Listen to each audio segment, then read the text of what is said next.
Bismillahirrahmanirrahim. Assalamualaikum warahmatullahi wabarakatuh.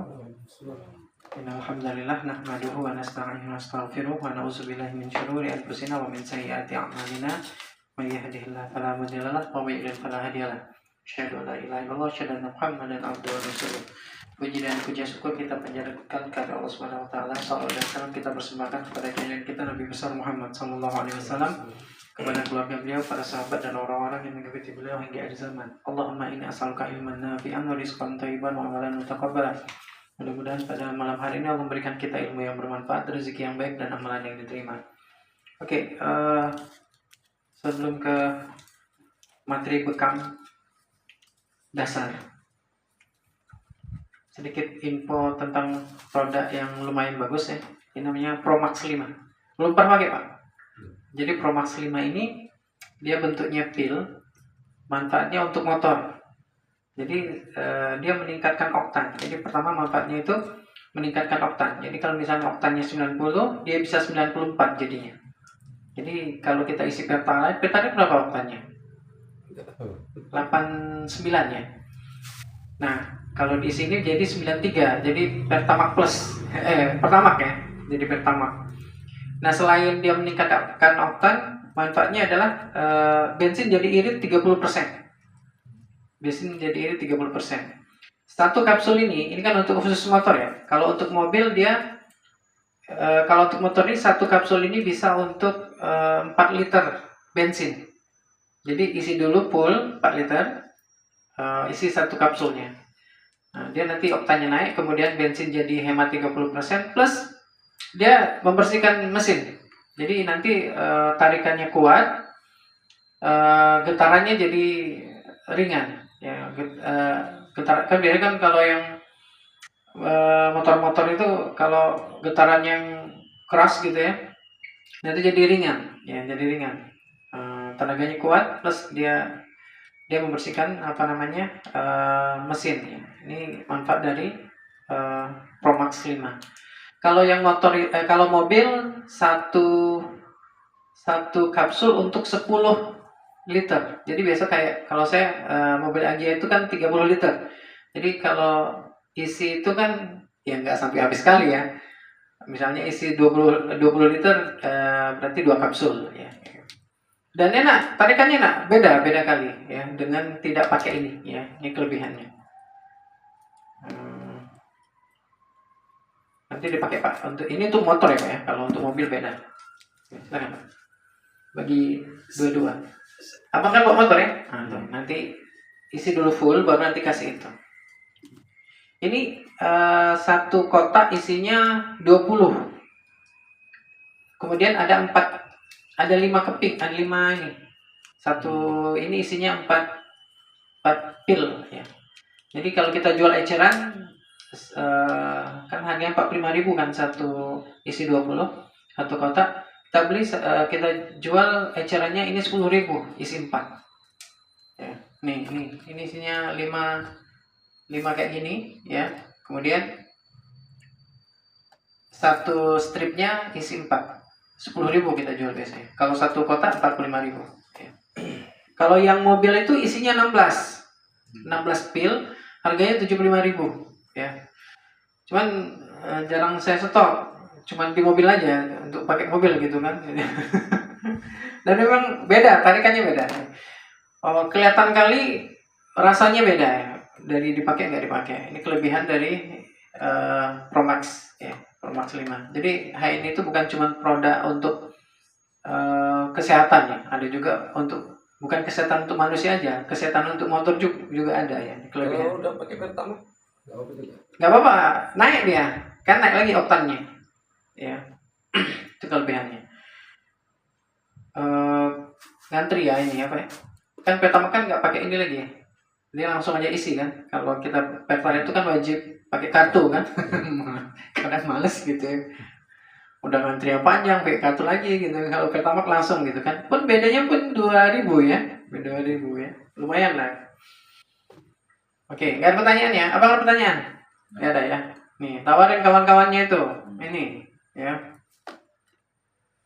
Oke, kita beralih ke materi kita tentang Ini dasar ya, materi dasar al-hijamah. Kemarin udah praktek, udah tahu tekniknya. Sekarang kita lihat ilmu dasarnya tentang bekam.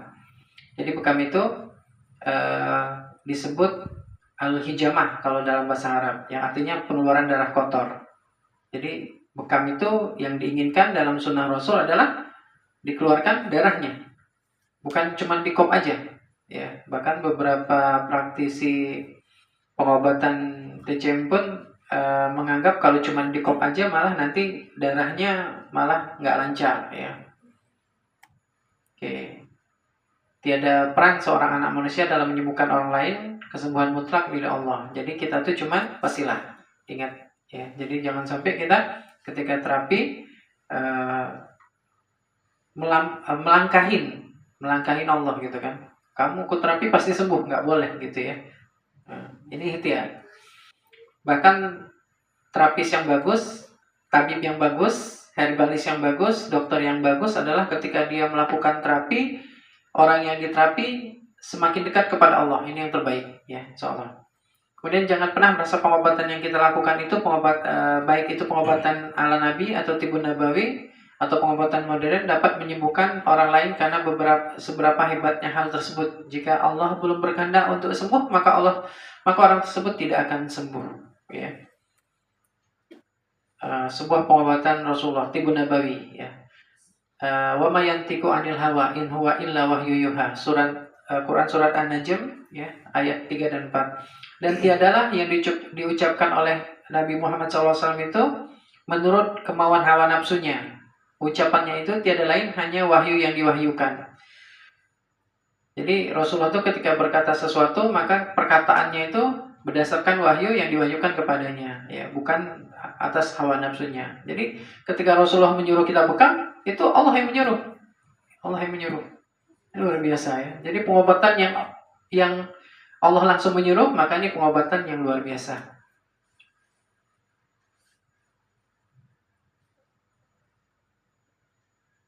Jadi kalau kita sebagai seorang muslim ya, dan kita ingin mengikuti jadi cinta kepada Rasulullah itu kan di atas cinta kepada diri sendiri dan keluarga. Kecintaan kepada Rasulullah. Bukti kecintaan adalah tidaklah dia mengikuti apa-apa kecuali yang disuruh oleh yang dia cintai. Rasulullah menyuruh kita berbekam, ya. Maka kita berbekam, ya. Dan teknik pengobatan yang dibawa langsung dari langit dan diwariskan kepada umatnya sebagai pengobatan yang terbaik dan utama. Ini luar biasa. Bekam ini luar biasa. Maka kita harus menguasai ilmu ini dan kita harus mengajarkannya ke keluarga kita, gitu ya. Semaksimal mungkin. Jadi satu rumah tangga itu paling tidak kalau ada satu orang bisa bekam, jadi seluruhnya bisa. Nanti istri diajarin, ya dibekam dulu, kemudian nanti istri diajarin, anak diajarin, insya Allah nanti menular ya. Ini berkahnya luar biasa. Kemudian definisi al-hijamah, terapi pengeluaran racun toksin dalam tubuh melalui permukaan kulit. Ya, kulit merupakan organ tubuh terbesar dalam tubuh sehingga dalam kulit banyak toksin terkumpul. Nah, hijamah merupakan detoksifikasi yang tidak menimbulkan efek samping. Oke, organ-organ yang didetoksifikasi itu yang kita pelajari di kemarin di fisiodiagnosis itu 5GAT, petunjuk 5 organ itu adalah organ hati, paru-paru, kulit, ginjal, ya, kemudian usus ya. Terapi dari luar, bekam hijamah, dari dalam madu herba. Asyifa'u fi salasatin, kata Rasulullah. Kesembuhan itu ada pada 3 hal. Syarbati asali, minum madu, minum herba. Wasyarutati mihjam, ya, torehan pisau bekam. Wakayyati nar, dan sudutan besi panas. Wa ana anha ummati anil kai, tapi aku marah umatku dari sudutan besi panas. Di hadis lain Rasulullah mengatakan gunakanlah dua penyembuh, madu dan Al-Quran. Wah, madu dan Al-Quran ya. Nah ini bekam dan madu ya, bekam dan madu. Landasan berbekam, ini hadis. Kita bicara tentang beberapa hadis karena di lapangan tuh banyak orang-orang yang ketika berbicara tentang bekam itu tidak berdasarkan dalil yang sahih dari hadis-hadis Rasulullah. Ini kadang bahaya gitu ya. Dulu pernah saya menemukan ada beliau ada orang yang dia tuh imam masjid gitu ya. Tapi ketika bekam, dia bekam di sini, ditorehnya lagi pakai silanya sepanjang gitu. Saya bilang, Bapak belajar di mana? Saya bilang, itu nggak benar gitu.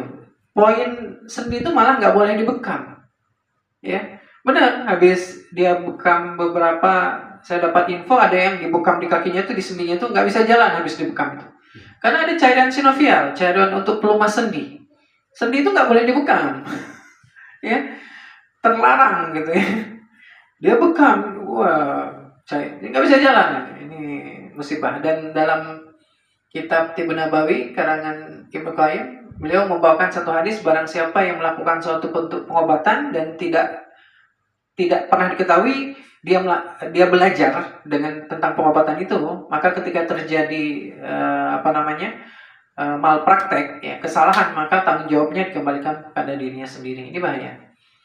Oke, ini hadis riwayat Tirmizi. Aku tidak berjalan di hadapan sekelompok malaikat pun pada malam ketika aku Isra, ya, kecuali mereka para malaikat berkata, wahai Muhammad, perintahkanlah untuk umatmu agar berbekam. Wah, ini luar biasa. Dan malaikat itu tidaklah menyuruh sesuatu kecuali malaikat itu disuruh oleh Allah. Hanya saja kalau misalnya Allah langsung menyuruh Nabi Muhammad, ini jadi hukumnya wajib, ya. Ya. Makanya dia malaikat yang menyarankannya. Kemudian jika ada obat yang bisa mencapai penyakit, maka bekam pun bisa mencapainya. Ya, Imam Malik Al-Muwatta dalam kitabnya. Kemudian sebaik-baik hamba adalah juru bekam. Ia membuang darah, melunakkan yang keras, dan mencerahkan pandangan. Nah, ini ada keutamaan Rasulullah memuji juru bekam. Ya, luar biasa. Jadi ada pahalanya ketika bekam. Jadi niatkan ketika membekam ini sunnah Rasul, praktek, maka dapat pahala salah satunya. Kemudian kalau misalnya kita gak bekam, kemudian orang langsung menerima manfaatnya, dapat pahala lagi. Ini luar biasanya, ya. Jadi dari niat itu hasilnya beda, ya. Ketika kita meniatkan untuk ini sunnah Rasul, maka ada tambahan pahala. Nah, ini hadis riwayat Bukhari, ya, tentang kesembuhan ada 3 hal. Kemudian sebaik-baik pengobatan yang kalian lakukan adalah dengan berbekam. Hadis riwayat Bukhari dan Muslim. Kemudian hadis riwayat Abu Dawud, sesungguhnya Allah telah menurunkan anzalallahu da'a. Allah ketika Allah menurunkan penyakit, illa anzalu sifa'at. Tidaklah menurunkan suatu penyakit kecuali Allah menurunkan obatnya. Ya, maka berobatlah. Akan tetapi jangan kamu berobat dengan benda yang haram. Ya. Dengan hal yang haram nggak boleh, ya. Apalagi ada kesirikan di dalamnya. Sejarah perkembangan bekam, ya. Arab al-hijamah sudah merupakan pengobatan sejak zaman sebelum Rasulullah SAW menggunakan tanduk. Ya. Cina kuno dikenal sebagai pengobatan cawan, tapi Cina itu nggak dikeluarin darahnya, ya, nggak dikeluarin. Kemudian Eropa menggunakan lintah, ya. Kita juga menggunakan lintah juga, ya. Melayu dikenal dengan pelepasan darah. Ya, HPI mengikuti terapi al-hijamah, tetapi dengan mengikuti kaidah ilmiah, Islamiyah, higienis, dan sterilisasi secara sunnah dan empiris ilmiah, ya. Waktu dan tempat terbaik dalam hijamah. Waktu yang paling baik untuk berbekam menurut Ibnu Sina, ya, Ibnu Sina ini seorang pakar pengobatan, ya, adalah sekitar jam 2 sampai jam 3 siang. Ya. Karena waktu itu saluran darah mengembang sehingga toksin mudah dikeluarkan, dan memang sunnahnya juga ketika berbekam tuh darah bergejolak, ya. Ketika kondisi tubuh panas, darah bergejolak itu nggak juga harus menunggu suhu kondisi panas gitu, ya, nggak juga. Jadi ketika misalnya darah tinggi itu darah bergejolak, ya, itu bisa dibekam. Kemudian hari terbaik untuk berbekam adalah tanggal 17, 19, dan 21 bulan Hijriah. Ya, ini terbaik, ya. Tapi kalau kita bekam tanggal berapapun, kalau memang dibutuhkan, ya nggak masalah, ya. Kemudian apabila membutuhkan penanganan, segera hangatkan, uapkan pasien selama setengah jam, kemudian istirahatkan 15 menit, baru terapi bekam, ya. Lakukan bekam di ruangan hangat untuk menghindari masuknya angin melalui pori-pori, dan dilarang mandi sampai 3-5 jam selepas berbekam, ya. Ini paling enggak setelah berbekam 3-5 jam, kalau mau mandi baru boleh, ya. Jangan habis berbekam langsung mandi. Nah, ini nggak bagus karena air itu sifatnya dingin. Orang setelah berbekam tuh tubuhnya dikeluarkan unsurnya, jadi dingin kan. Jadi kalau dingin ketemu dingin itu bisa pingsan ya. Struktur dan fungsi kulit ya. Jadi kulit itu nanti ada beberapa bagian, ada epidermis, ada dermis dan endodermis. Nah, biasanya kelenjar getah bening itu berada di hipodermis ya, lapisan lemak. Nah, ketika misalnya kita bekam, keluar sudah getah beningnya, maka berarti di tempat itu udah habis darah kotornya. Jadi intinya dia ketika keluar getah bening, walaupun cuma tetesan-tetesan darah keluar, itu berarti udah habis. Ya. Jadi bisa dibersihkan. Anatomi hijamah, semua titik berada di atas kulit. Lapisan kulit, epidermis, dermis, epidermis. Tebal kulit 1-5 mm. Toksin sebagian besar berada pada pembuluh darah ya, yang terdapat pada lapisan epidermis dan dermis ya. Manfaat bekam, memperbaiki peredaran darah, udah jelas ya. Memperbaiki fungsi sirkulasi tubuh, regulasi sistem saraf otonom. Jadi ketika dibekam, saraf-saraf pun menjadi lebih aktif ya. Kemudian merangsang saraf sensorik di kulit, stimulasi saraf spinal dan otonom yang berada di permukaan kulit akan memperbaiki kerja organ-organ yang disarafinya. Jadi bekam itu bukan cuma ngeluarin darah aja, tapi berhubungan dengan melancarkan sistem saraf tubuh. Ya, dan ingat, miliaran saraf ya di tubuh tuh. Ya. Jadi rajinlah berbekam sebulan sekali, biar saraf-sarafnya menjadi lebih bagus. Ya.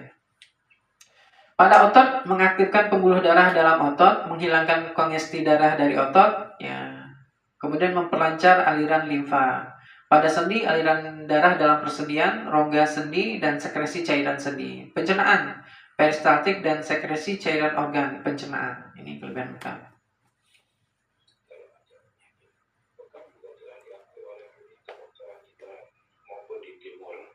Yang telah banyak mengambil manfaat ilmiah dari hasil-hasil penelitian panjang. Di barat pun bekam mahal ya. Sekali bekam kalau dirupiahkan itu sekitar 800 ribuan ya di Bartis University ya. Kalau ini dokter-dokter dari Syria ya. Tapi mereka punya posisi di kedokteran Amerika mereka ini. Memang harus dikop ya. Iya, harus dikop dulu, dikumpulin dulu baru dilukain. Kalau langsung ditaruh langsung dikop ya nanti nggak maksimal hasilnya.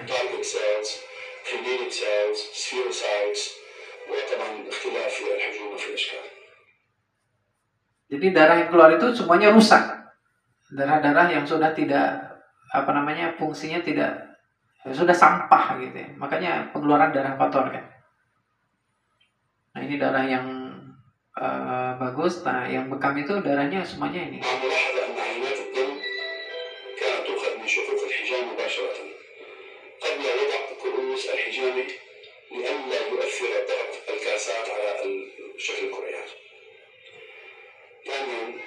لاحظنا أن هنالك انخفاض كبير جدا في عدد الكريات البيض في دم الحجامة، وذلك في جميع حالات التي درسناها.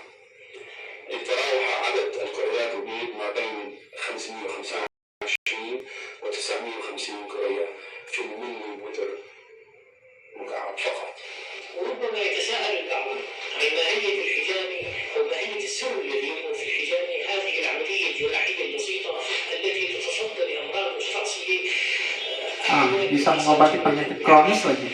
ولكننا في نظرة بسيطة إلى آلية حركة الجهاز الدموي نستطيع أن نتبين فائدة الحجامة ونعلم تماما فائدتها. إن جهاز الدم ذلك العالم الواسع بوظائفه وأركانه وأهدافه إنه سير الحياة وشريانها، فهو يؤمن الاتصال مع كافة الأعضاء ويزودها بالوقود ويأخذ منها الفضلات ويؤمن لها المناعة والدفاع.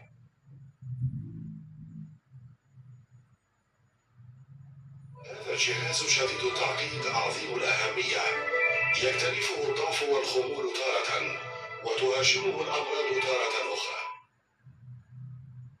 Tuh dia melancarkan peredaran darah juga. فمن مكوناته الكريات البيض والتي تمثل الجهاز الدفاعي عن الجسم ضد أي عدوان، ويبلغ تعدادها من 4 إلى 7 ملايين كرية في المليمتر المكعب.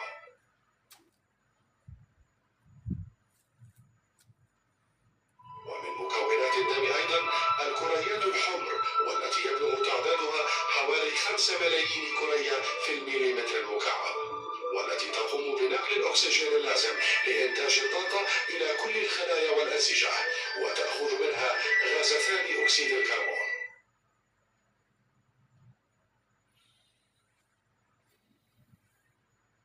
إن الكريات الحمر توجد في نقل العظام لتنتقل إلى الدم وتبقى قائمة على أداء وظيفتها 120 يوما، تبدأ فتية قوية، وعندما تقارب حياتها على الانتهاء تشيخ وتفقد مزاياها من نشاط وحيوية ومرونة وقدرة على العمل، ويتغير شكلها وتلتصق ببعضها، فإما يجرفها تيار الدم إلى الكبد والطحال، وإما أن تبحث عن أماكن الركود في الدوران المحيطي لتذوي إليها، ولن تجد أركب من منطقة الكاهل لأنها منطقة واسعة وشبكة الشعريات الدموية أشد ما تكون تشعبا وغزارة، وهذا ما لا يخفى أثره في أن سرعة الدم فيه تفتر وتقل، فتترسب هذه الكريات مع شوائب الدم المختلفة لتبدأ مشاكل Jadi di tubuh kita ini setiap detiknya ada aliran ya, aliran yang mengalir. Kan perasaan kita nggak merasa. Coba kalau kita merasa, nggak bisa tidur kita kan. Wih, darah mengalir gitu kan. Luar biasanya ya. Masya Allah.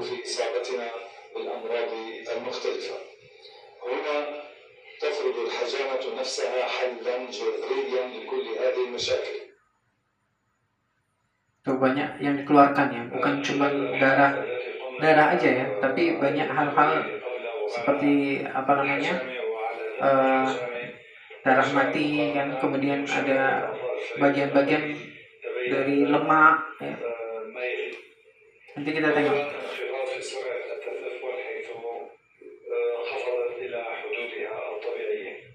ثانيا اعتدال في تعداد الكريات الحمر، حيث وصلت الكريات الحمر إلى الحدود الطبيعية المعتمدة. ثالثا هبوط خضاب الدم إلى الحدود الطبيعية في الحالات التي يكون فيها bekam itu bisa menormalkan HB, hemoglobin ya. Jadi orang yang anemia boleh dibekam. Anemia. Asalkan tubuhnya panas ya.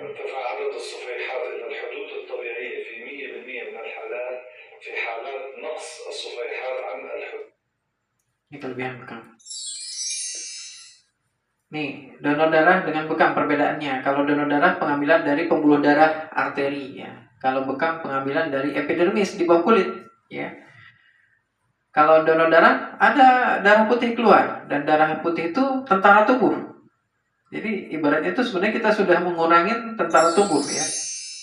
Kemudian bekam tiada darah putih yang keluar. Kemudian donor darah mengeluarkan HDL, lemak bagus ya.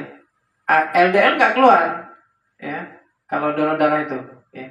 Tapi kalau bekam mengeluarkan sel-sel darah rusak dan bahan kimia yang tidak diperlukan. Kemudian donor darah mengeluarkan zat besi dalam sistem peredaran darah. Bekam tidak mengeluarkan sembarang bahan kimia, masih diperlukan ya.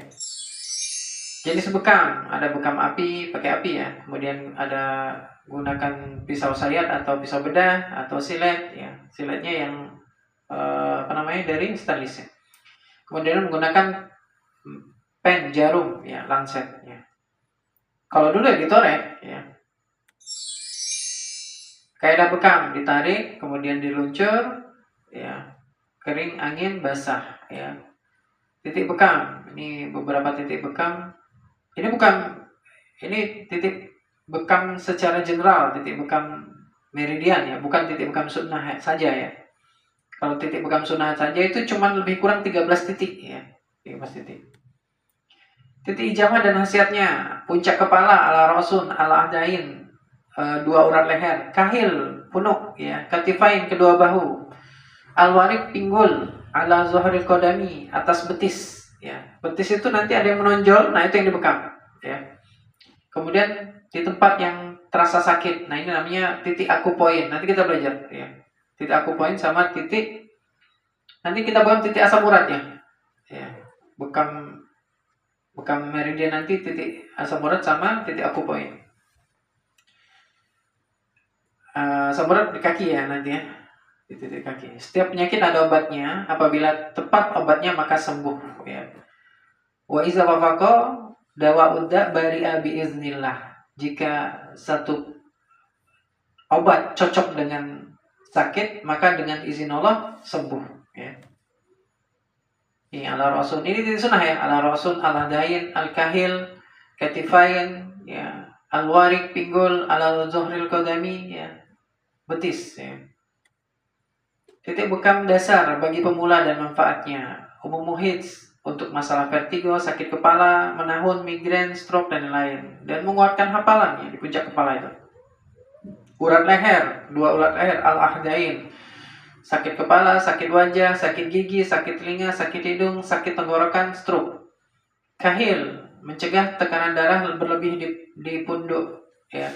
Rabun dan benjolan di mata, rasa berat pada alis dan kelopak mata. Lepra, pengaruh racun, stroke. Jadi kalau keracunan bekamnya di katifain sama di kahil ya.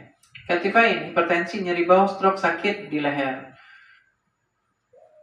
2 jari di punduk ya, gangguan saluran pernapasan, asma dan lain-lain. Belikat ya, gangguan paru-paru ya, jantung. Alwarik, pinggang, gangguan ginjal, sakit pinggang, susah punya keturunan, kencing tak lawas. Dulu pernah kita dulu ya, tahun 2000-an ya, 2002 kalau nggak salah. Itu kita pernah bekam di salah satu perumahan bapak-bapak yang sakit pinggangnya menahun. Ketika dibekam itu keluar kayak lipan, tapi bentuknya darah bergerak gitu. Alhamdulillah setelah dibekam itu nggak pernah lagi sakit pinggang. Ya. Wallahualam itu semacam sihir atau enggak, yang jelas memang kayak lipan yang bentuknya darahnya yang keluar itu kental tapi panjang kayak bergerak-gerak gitu ya. Dan setelah itu alhamdulillah sakit pinggangnya hilang. Ini keluar luar biasa. Titik bekam dan manfaatnya. Penglihatan agak kabur, tanda-tanda dilihat di mata, itu di kahil ya.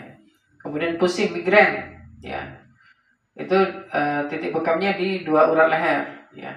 Kemudian hipertensi, asam urat dan lain-lain.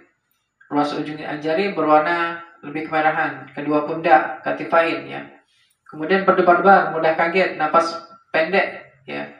Di telapak tangan, di perut jari, masalah paru-paru ya. Itu dibekam di sebelah kedua belikat yang titik kombinasi ya. Jadi ini katifain, kahil, nah di bawahnya ini paru-paru dan jantung ya. Dia memang bukan titik sunnah, tapi ketika kita bekam orang, umumnya ya itu diambil juga. Jadi sekalian 5 titik gitu ya. Ya. Ini luar biasa manfaatnya. Kemudian sakit pinggang, kemudian dibekam di titik di punggung di bawah ruas tulang iga ya. Menormalkan fungsi ginjal. Ini adalah rasul di antara titik bekam yang disunnahkan. Al-ahdain, 2 urat leher.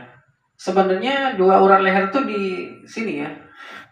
Tapi nggak masalah, biar sedikit aman gitu ya di sini ya. Agak ke belakang dikit ya. Dulu waktu Syekh Musa Al-Nasir tahun 2000 datang ke Indonesia di Jogja itu, beliau mengajarkan bekam al-ahdain itu ya di sini, tengah-tengah sini.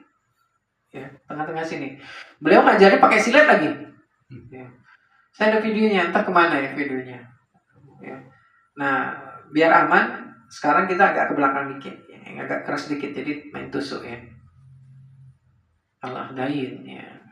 Tuh, nah agak ke belakang ya, 2 urat leher.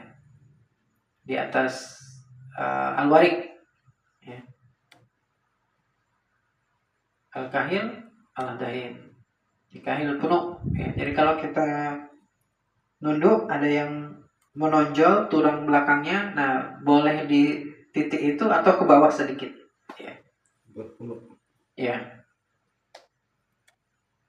Nah, ini pundak. Ingat pundak calcifying itu titiknya itu sejajar dengan kahil, ya.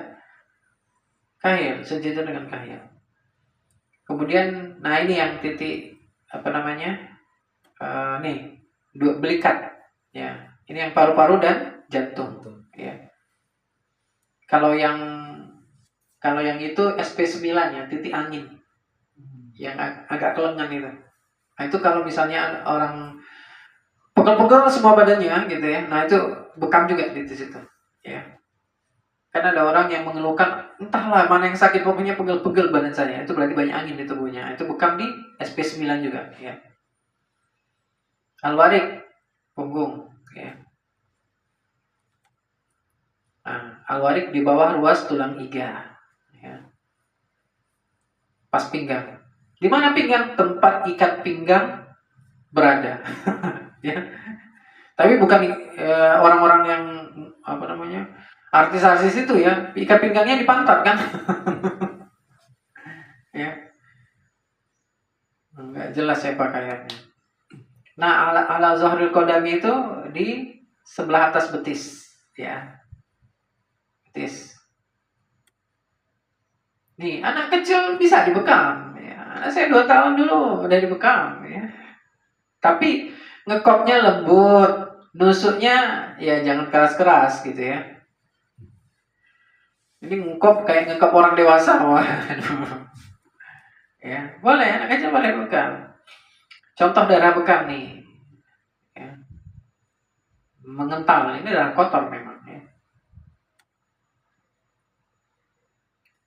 Nah ini bekam, ini yafuk ya.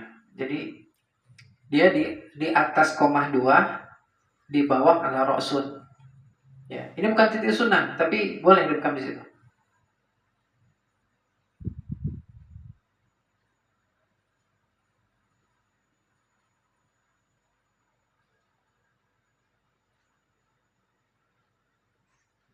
Nanti sabar, kita bekam kepala sabar. Belum pernah.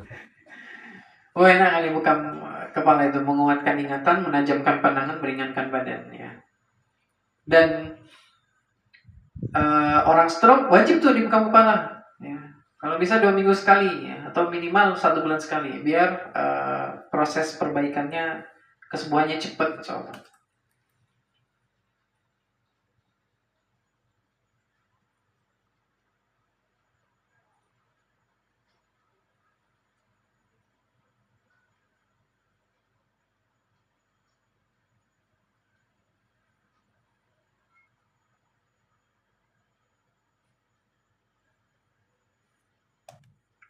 Kok nggak ada suara?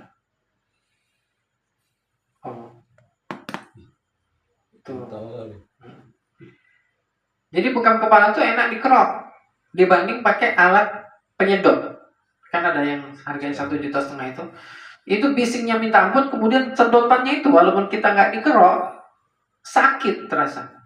Jadi walaupun rambut panjang bisa, tapi sakit. Dan darahnya berceceran di rambut, nggak bagus, bagusnya dikerok. Dan kalau mau nggak digundulin, kandas itu berapa? 3 mili ya. Nah, 3 mili masih bisa. Nah, kayak saya ini masih bisa dikop. Ya. Jadi kalau kandas itu kan nggak licin ya. Karena kalau licin itu kan dia, kalau kita pakai peci itu kan susah ya. Bukti nyata diagnosa setelah bekam. Pasien pertama kali dibekam, kelihatan bekas bekam lebam. Ini berbekas pada badannya dan terdapat banyak darah kotor dan kandungan toksit racun. Lebamnya kayak gini ya. Bukti nyata diagnosa setelah bekam. Pasien dibekam kedua kalinya dan melihat tanda lebam kemerah-merahan menandakan banyak darah kotor dan angin dalam badan. Ya. Yang ketiga nih. Ya, pasien sudah 3 kali dilakukan bekam, terdapat perubahan hasilnya. Tidak ada bekas lebam kehitaman atau kebiruan, kemerahan lagi. Terlihat bersih dan segar. Nah, ini bagus ya. Hal ini menandakan bahwa pasien mengalami kemajuan dan perubahan dengan tanda darah kotor telah bersih. Ya. 3 kali bekam ini bukan maksudnya besok dibekam lagi, enggak. Tunggu 1 bulan. Ya. darah itu 120 hari ya. 120 hari. Nah, ini beberapa keadaan timbul setelah bekam. Lemas, segar, pening, pegal, pingsan. Nah, ada yang pingsan, mengantuk, lapar. Orang pingsan itu rata-rata dia itu kalau kita cek misalnya tekanan darahnya normal, dia takut dia. Takut dengan darah ya. Takut dengan darah. Keadaan yang mungkin timbul sewaktu dan sudah dibekam.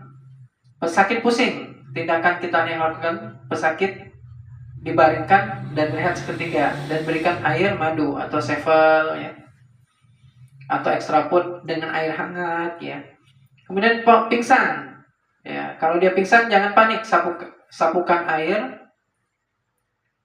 air di atas muka, tekan pada titik antara bibir dan hidung sini ya. Ini namanya titik apa lupa saya namanya. Ya. Nah, ditekan di situ, di sini ya.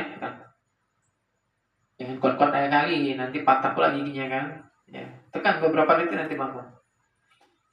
Kemudian kulit merah atau gatal, kasih minyak herba sinergi. Ya. Kulit benjol, gosok-gosok di tempat ngilu dengan minyak herba sinergi. Ngilu atau pegal, sediakan ini kopi radi dulu, kopi sevel ya. Habis itu minta tambah biaya gitu, karena kita udah kasih herba kan. Jadi kasih herba sama bekam ya. Kondisi pasca ahli jama. Perhatikan kondisi pasien setelah pembekaman. Timbul bentol merah kecil-kecil sebagai reaksi normal. Pengelupasan kulit, bentol merah besar, dilubangi dengan jarum. Jadi kalau misalnya ada yang bentol kemudian berisi cairan kayak orang kena panas melepuh, nah itu dikeluarin airnya pakai jarum bekam. Pasien pucat, mual, muntah, berkeringat, banyak gangguan mental, demam tinggi, denyut nadi mendalam dan rendah, pikiran kacau, kuku ungu, lepas kendali, uriner dan feses, maka lakukan tindakan gunakan cup lebih kecil, ubah posisi bekam sampai dengan hentikan bekam ya. Jadi kalau lagi bekam semua tiba-tiba pingsan, nah itu dibaringkan kemudian diambil sudahin bekam, ambil kop-kopnya ya. Ini beberapa reaksi kulit setelah bekam. Yang di atas paling kiri itu healthy, sehat. Kemudian yang kedua merah, ada stagnasi ya. Ada darah yang nggak lancar. Kemudian yang ketiga hitam, cenderung hitam ya. Dingin, terlalu dingin ya. Kemudian kongestion, ini kayak alergi ya kalau yang kongestion ini. Kemudian pupura, jamur ya. Ada kayak jamur gitu ya. Kemudian blister. Nah, blister ini kayak melepuh. Nah, ini dikeluarin darahnya. Ya, dikeluarin darahnya. Kemudian black patch ya, kayak bertumpuk-tumpuk. Ini biasanya ada bakteri ya. Di darahnya ada bakteri. Blood dan key deficiency. Ini dingin ya, putih dia. Saya pernah bekam beberapa orang yang suka minum minuman keras ya. Itu darahnya itu bercampur dengan warna putih cair, bukan getah bening, ini putih cair ya. Suka minum minuman keras. Nah itu getah bening, kalau udah keluar ini berarti bersih ya. Tidak boleh dilakukan terus selepas berbekam, berjima. Jadi berjima itu kan butuh energi. Sedangkan bekam itu kan ngurangin energi. Jadi nggak maksimal nanti. Dan ingat beberapa ulama Tibbun Nabawi mengatakan berjima itu ketika yang terbagus, berjima itu ketika hasrat memuncak. Habis bekam itu kan kita kan butuh istirahat, mau berjima. Nanti hasilnya itu akan mempengaruhi dari misalnya dia punya anak, anaknya nanti akan lemah. Ya, akan lemah, bahkan mungkin cacat ya. Jadi jangan dihindari ya. Tapi kalau sudah nafsu kali dan kira-kira tubuh masih ada energi nih, ya silakan, nggak masalah gitu ya. Tidak haram ya, tapi kalau bisa dihindari ya. Makan makanan berat ya, janganlah makan makanan berat ya. Tunggulah sekitar 2 jam 3 jam. Kemudian mandi, tunggu 3-5 jam. Bekam pada titik ya. Bekam pada titik yang sama pada masa terdekat kecuali selepas 1 bulan. Kemudian membuat kerja-kerja berat, ya. Minum madu, air hangat dan kopi sevel, makanan makanan-makanan baik, ya, yang tidak keras atau berarti seperti sup dan bubur 1 jam setelahnya. Memilih makanan yang halal dan bersih dari pengawet, pewarna dan perasa tiruan. Mandi setelah 2 jam, rehat. Habis berbekam sedekah bagus, ya, sedekah sama yang terapisnya, ya, itu yang terbagus, ya. Berapa Pak? Sedekah itu kelebihan, ya? Berapa Pak? Biasanya 100 lah, 150 lah. Saya kasih 200 nih. Ya, berarti kan ada sedekah gitu kan. Sakit apapun boleh dibekam, kecuali yang sifatnya dingin, ya. Nah ini Pak, kursinya kayak gini nih, ya. Yang terbagus adalah kalau di klinik itu kursi bekam itu ya begini, jadi bukan berbaring, ya. Duduk seperti itu. Dulu harganya 1,5 juta atau sekarang kursi bekam. Dan lebih ringkas, lebih cepat, hasil lebih maksimal, ya, daripada berbaring gitu kan pasiennya, ya. Tapi ada beberapa titik yang memang kita harus berbaring. Contoh titik kesuburan itu memang harus berbaring karena dibuka, ya. Kalau dia duduk nggak dapat nanti, ya, makanya harus memang berbaring, ya, titik kesuburan itu. Titik bekam berkaitan penyakit. Nanti saya share ya di roomnya, nanti dibaca-baca. PowerPoint bisa dibuka kan di HP? Nah, ini nanti dipelajari lagi, ya. Kemudian titik bekam berkaitan penyakit, masalah penglihatan mata, kolesterol, ya. Kemudian ini panjang kali, nanti di rumah aja dibaca ya. Orang yang tidak boleh dibekam, terlalu panas atau terlalu dingin. Terlalu panas sebenarnya boleh, ya. Cuma dilihat panasnya itu ngigau atau enggak. Kan ada orang yang panas ngigau. Dikompres dulu, ya. Nggak boleh bekam orang yang lagi ngigau. Ya, jangan bekam orang yang ngigau.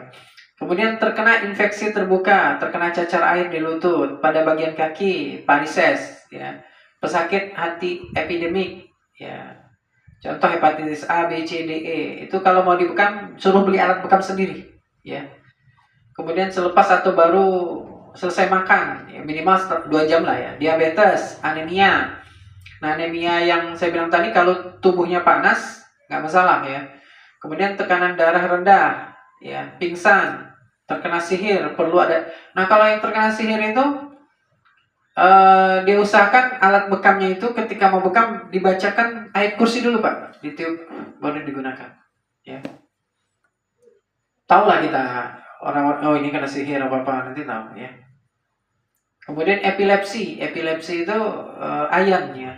Kemudian menggunakan mesin cuci darah tepat pada tulang ekor di atas tulang ekor, iya, ya. Kemudian terlalu lapar atau terlalu kenyang, bukan mahram.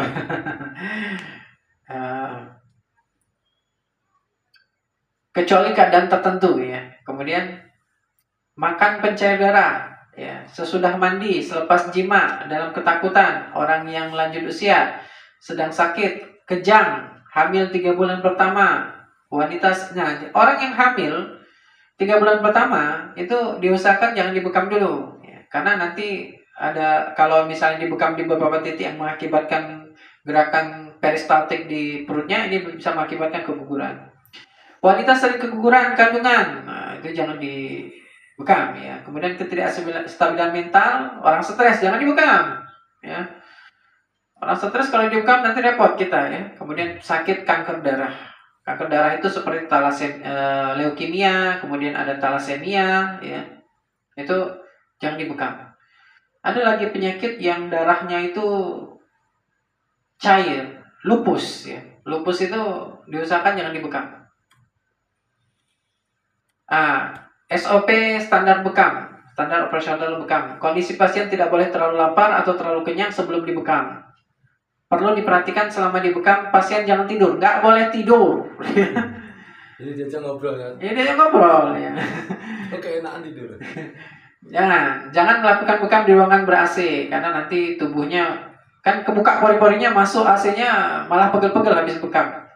Dan banyak kasus seperti itu terjadi, ya. Kemudian persiapkan semua perlengkapan alat bekam dalam kondisi siap pakai dan tidak ada yang terlupa. Ya.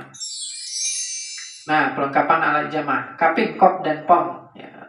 Lancing dan lancet, pisau bedah atau pisau bedah, baju operasi. Baju operasi. Masker, jangan lupa masker. Masker udah ada ya, banyak ya. Kemudian sarung tangan, ya, antiseptik, ya, tisu, minyak herba sinergi, tempat sampah, kantong plastik, alat diagnosis, tensi, stetoskop, tempat alat cut, ya, lempengan aluminium, ramuan nutrisi pasien selepas bekam, kopi sepel dan lain-lain. Ini alat al-hijamah, cupping set dan pompa. Ya. Ini samurai. Nah,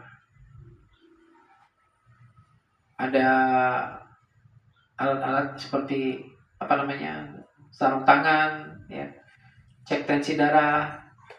Dulu tensi darah kita ya seperti itu ya, pakai air raksa ya. Entah kemana sekarang ya kayaknya.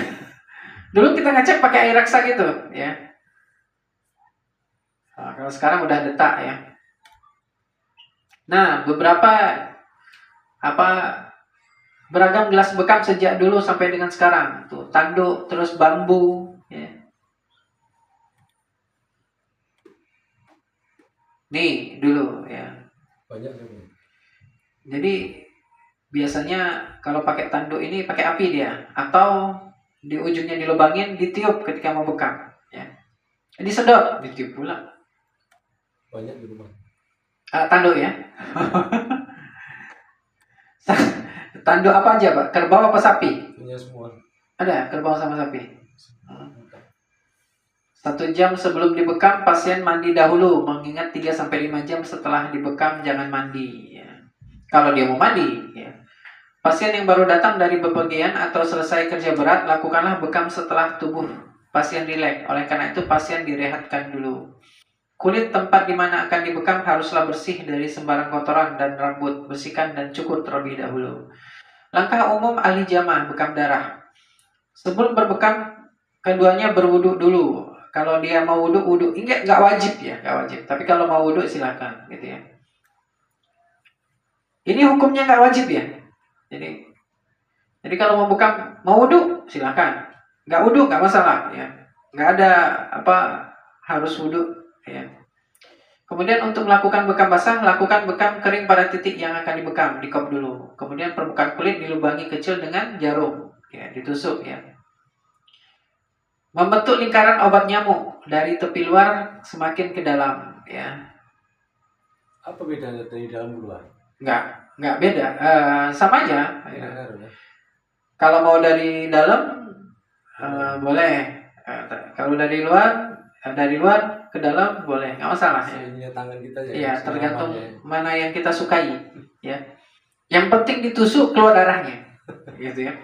Kalau pakai silet itu kan 4 saf, ya. Kalau yang kecil itu 2, 3, 3, 2. Kalau yang besar itu 3, 4, 4, 3, ya. Jadi boleh kan lebih atasnya mau dibuat 4, 5 boleh, tapi kalau kita buat angka yang seperti itu nanti hasil lebih maksimal, kemudian lukanya juga nggak terlalu banyak ya. Kemudian kulit di sekitarnya dihisap untuk mengeluarkan darah beserta toksin dengan lama penghisapan 2-3 menit ya. Jangan sampai 5 menit, 6 menit ya. Nanti dia kalau kulit yang lemah itu dia bisa melepuh. 1 titik maksimum dibekam 5 kali dalam hari yang sama. Ya, dan apabila ingin dilakukan bekam lagi pada titik yang sama menunggu 2 minggu atau 1 bulan. Kemudian bekam, jadi kalau sudah keluar darah lebih 5 kali stop. Ya. Ada kalau kasus-kasus yang punya masalah darah itu bisa sampai 7 kali lebih stop ya.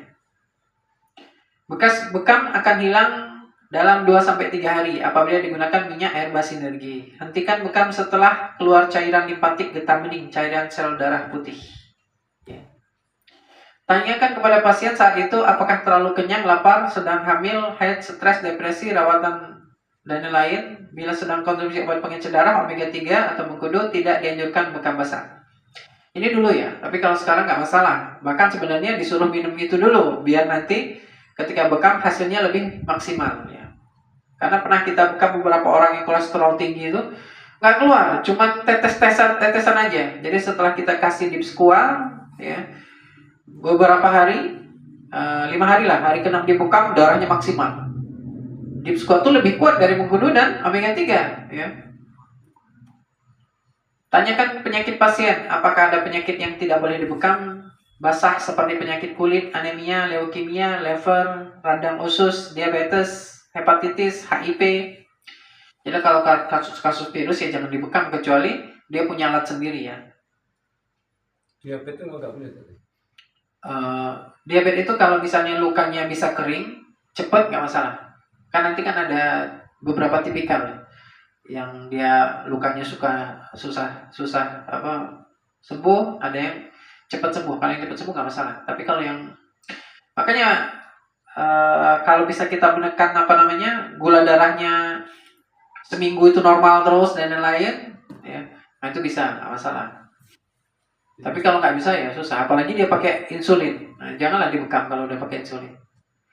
Dia kalau lukanya cepat sembuh itu yang penting dibekam itu di titik hati dia, lambung ya, lambung sama hati, titik liver ya, di situ dibekam. Gemeteran di kaki dan tangan, Parkinson. Orang Parkinson jangan dibekam. Ya. Udah gemeteran dia dibekam, habis itu dia koid ya, siapa yang tanggung jawab ya. Lakukan diagnosa keluhan pasien untuk mengetahui apakah dapat dibekam ya atau tidak. Diagnosa yang dilakukan antara lain analisa telapak tangan, denyut nadi, sklera mata putih, ya, sklera mata, iridologi dan lidah. Ya. Siapkan perlengkapan bekam dan yakinkan dalam keadaan bersih dan steril. Perhatikan suhu tubuh pasien dan suhu lingkungan ruangan. Tanyakan nama, alamat, umur, berat badan dan keluhan pasien. Ya. Ukur tekanan darah, jika terlalu rendah di bawah 90 tidak dianjurkan bekam basah atau terlalu tinggi di atas 200. Di atas 200 boleh ya. Jadi di atas 90 aman ya? Iya, di atas 90 aman ya. Saya pernah bekam yang 90, kawan cowok. Dari dulu memang tekanan darahnya 90. Ya. Nggak pingsan, kuat dia ya. Pasien dalam keadaan duduk atau tengkurap ya. Tentukan titik bekam, mulailah dari titik yang sakit dikeluhkan pasien. Bila tidak ada keluhan, mulai dari bagian kepala dan seterusnya ke punggung. Mulailah dengan iman dan Islam. Woi, mantap. Ya, iman Islam yang mantap, penuh keyakinan dengan niat menjalankan sunnah Rasulullah SAW. Boleh kita buka orang non Muslim? Boleh, nggak masalah. Ya. Ya, saya sering buka orang non Muslim juga ya, pengacara, kemudian bahkan saya pernah bekam PS ya, pengawas sekolah ya, tinggal di beliau ya. Bacalah ta'awuz dan bismillah, auzubillah bismillah gitu ya. Sebelum melakukan terapi bagi pasien yang sakit penderita, maka sangat penting diperhatikan bagi terapis untuk melakukan diagnosa dengan benar. Kenakan masker dan sarung tangan, mulai lumuri tubuh pasien dengan but-but dan lakukan pemanasan dengan bekam, luncur, pijatan ringan. Kalau kita memulai dengan langsung pakai sarung tangan, nggak perlu limpatik. Ya. Jadi limpatik itu kalau kita mau pakai limpatik ya jangan pakai sarung tangan dulu. Nanti setelah limpatik pegang alat bekam baru pakai sarung tangan. Tapi kalau misalnya kita nggak limpatik ya udah langsung aja luncur aja ya. Tapi dari dulu kita limpatik memang gitu SOP kita ya. Atau yang lain pokoknya kalau kita limpatik dulu. Dan banyak saya lihat beberapa praktisi bekam senior juga beberapa video mereka ya mereka limpatik juga dulu ya. Karena fungsi limpatik itu kan untuk memanaskan. Pilih kop yang tepat sesuai postur tubuh pasien. Lakukan pengkopan dengan tenang dan hati-hati. Biarkan selama maksimal 3 menit, kemudian angkat dan tusuk dengan jarum. Sebelum melakukan penusukan, bacalah doa kesembuhan. Bismillah, Allahumma rabbanas gitu ya. Boleh ya. Diagnosa dan cek tekanan tensi darah. Ya, nih. 90, 120, di bawah 60, 60, 80, ya, stadium 1. Ya. Tapi belum pernah saya bekam orang yang tensinya di atas 180 ya. Kalau 140 ke bawah sering. Ini doanya, Allahumma rabbana anzibil masya'is fi anta syafi la syifa'a illa syifa'uka syifa'an la yughadiru saqama. Ya Allah, Tuhan penguasa manusia, lenyapkanlah penyakit ini, sembuhkanlah ia, hanya Engkau lah yang dapat menyembuhkan. Tiada kesembuhan kecuali hanya kesembuhan-Mu. Kesembuhan yang tidak meninggalkan bekas. Jangan salah pilih titik bekam. Sebaiknya gunakan titik bekam yang dicontohkan oleh Rasulullah Muhammad SAW. Selama proses pembekam, buat kondisi pasien senantiasa nyaman dan rileks, tapi tidak boleh tidur. Nggak boleh tidur. Jangan terlalu lama, kuat, ya, kencang, ya. Ini yang parah ya. Dulu waktu saya sering ke daerah-daerah Batam Center ya, perumahan-perumahan di Batam Center itu, ya kayak apa, Sandona, kemudian Sandona di Sekupang ya, apa namanya itu, Casablanca ya, di depan apa namanya, rumah sakit Awal Bros itu. Jadi ketika dibekam, orang yang dibekam tuh merokok. Saya bilang, Pak, kalau bisa dibekam jangan merokok dulu lah Pak. Kenapa? Nggak boleh ya? Iya Pak, bekam itu kan ngeluarin racun. Bapak ngisep rokok ya, masukin racun lagi gitu. Nanti aja saya bilang gitu. Ya. Orang-orang itu kalau bayarnya mantap itu, sekali kumpul satu keluarga gitu ya. Suami istri, jadi kita suami istri juga berangkat. Ini luar biasa kalau dulu. Entah orang-orang itu ada orang-orang Cina, ada orang-orang yang dia punya suami orang-orang orang luar gitu ya, tahu juga tentang bekam ya. Selama proses bekam jangan terlalu lama kuat kencang mengkop, sebab terlalu lama akan menyebabkan kelepuhan pada kulitnya. Tiap kop sekitar 3 menit, segera angkat dan bersihkan. Selepas dibekam, berikan minuman hangat, kopi 7 elemen, madu, habas sauda atau air putih guna. Lihat dulu siapa yang dibekam ya. Kalau amplopnya tipis nggak usah lah ya. Jadi caranya melihat amplop ya. Bagi pasien yang mempunyai penyakit yang kronik, agar ambil istirahat yang cukup selama 2-3 hari. Untuk mencegah dari hal-hal yang tidak diinginkan, 1-3 hari jangan bekerja berat atau berjima, bersetubuh. Hal ini dianjurkan supaya badan tidak pegal atau sakit ya. Setelah ditusuk, kop kembali dan biarkan selama maksimal 3 menit ya. Setelah selesai pembekaman, lakukan pijatan ringan di sekitar bagian kulit yang dibekam ya. Berikan beberapa anjuran kepada pasien seperti waktu berbekam lagi, resep herba dan lain, dan ucapkan hamdalah sebagai rasa syukur pada Allah SWT telah menjalankan salah satu sunnah Rasulullah Muhammad SAW. Bersihkan semua perlengkapan jarum dan sarung tangan sekali pakai. Amalan bagi pasien setelah dibekam, perbanyak infak. Disarankan Pak, habis bekam tuh banyak infak Pak, sedekah terutama kepada yang membekam gitu ya, dijelasin. Banyak istighfar, laksanakan semua perintah Allah SWT dan jauhi segala apa yang dilarangnya. Ini kalau yang kita bekam muslim, kalau yang non muslim kan nggak gitu ya. Paling kita ajarin cara pola makan yang sehat ya. Ubah pola hidup, gaya hidup yang instan, hijrah ke yang alami. Kegawatan daruratan. Kegawatan adalah kasus yang perlu mendapat perhatian khusus karena akan mengancam nyawa seseorang. Kegawatan belum tentu darurat, dan darurat belum tentu gawat. Pingsan saat dibekam. Pasien takut dengan darah bekam. Banyak saya temuin kayak gini. Saya pun dulu seperti itu. Kondisi pasien yang lemah energinya, pasien habis makan dalam jumlah banyak, pasien habis melakukan hubungan suami istri, salah diagnosa yang seharusnya pasien tidak dilakukan pembekaman. Ya. Beberapa gejala yang muncul menjelang pingsan. Nah ini lihat tanda-tandanya, dia berkeringat dingin, berkunang-kunang, napasnya pendek, kepala pusing, ada rasa mual, kemudian biasanya badan-badannya terasa dingin. Bibirnya pucat, biasa nanti jatuh dia. Cara penanganan. Pengobat harus tenang. Semua kop bekam dilepaskan, darah dibersihkan. Baringkan pasien dalam posisi terlentang dengan kepala lebih rendah dari badan. Longgarkan semua pakaian yang melekat. Berikan udara segar dengan membuka ruangan atau kalau mungkin berikan oksigen. Mahal tuh oksigen. Cara penanganan, jika pasien dalam kondisi sadar, maka berikanlah minuman penambah energi yang rasanya manis dan hangat, misalnya madu hangat atau teh manis hangat. Jika pasien dalam kondisi tidak sadar, maka pemberian minuman dilarang karena bisa masuk ke paru-paru. Jika pasien tidak sadar, maka sadarkan dulu dengan memijat titik yang menstimulasi munculnya kesadaran, yaitu ujung jari kelingking luar, antara bibir dan hidung, filtrum ya, atau puncak kepala. Ya. Lokasi bisa dilihat di gambar di bawah. Nih, ini filtrum, ya.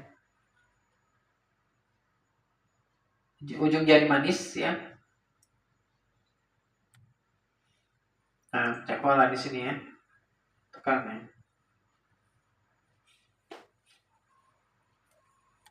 Kesimpulan, Al-Hijamah Sunnah Rasul. Ya. Bekam basah adalah pengobatan yang Rasulullah Shallallahu Alaihi Wasallam amalkan sehingga menjadi pengobatan Islam. Orang Cina dan Eropa berdasarkan sejarah dunia adalah orang-orang yang pertama mengamalkan dan mengutamakan teknik pengobatan bekam. Mengapa pula kita orang Islam yang sepatutnya mewarisi pengobatan ini tidak mencoba memperkenalkan pengobatan Al-Hijamah sebagai pengobatan terbaik di samping pengobatan herba alami? Ya. Marilah kita kembali menghidupkan sunnah Rasul sebagaimana beliau bersabda, barang siapa yang menghidupkan sunnahku, sesungguhnya dia mencintaiku. Nah, bukti cinta kepada Rasulullah itu ya bukan nyanyi-nyanyi.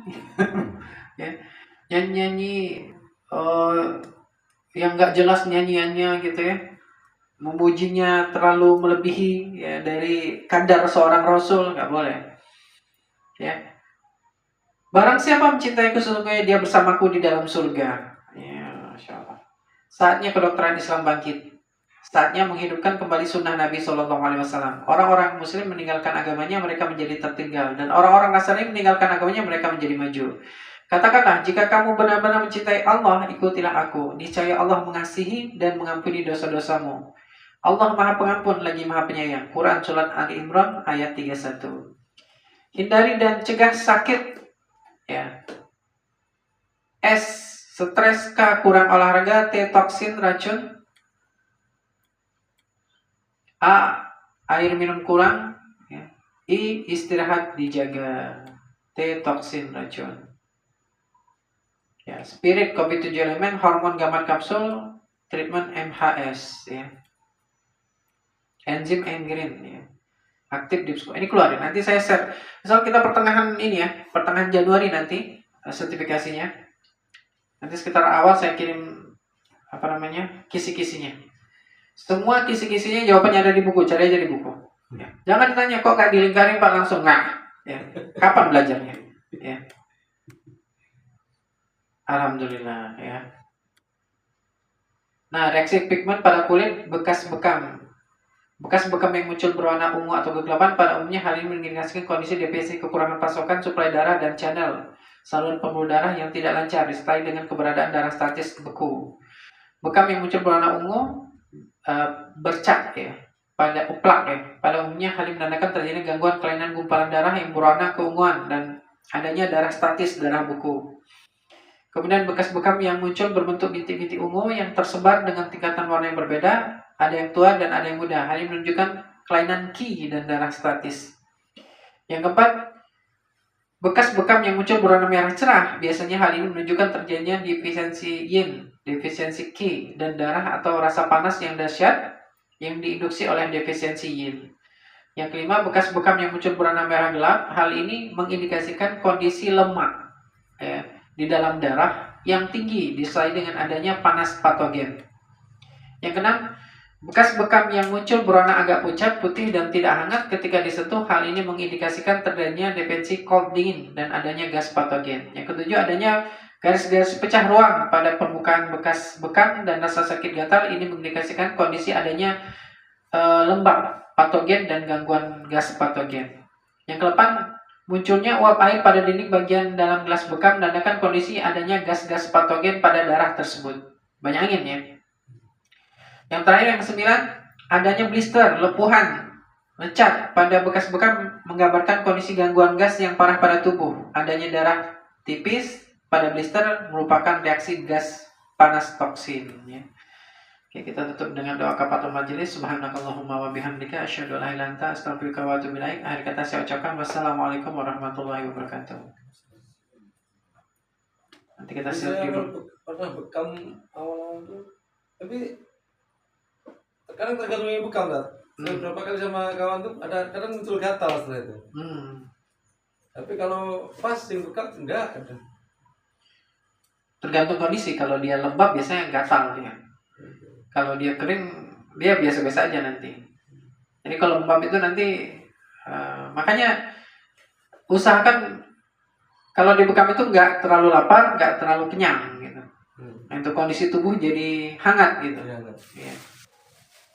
Kalau dia lembab dia gatal nanti biasanya.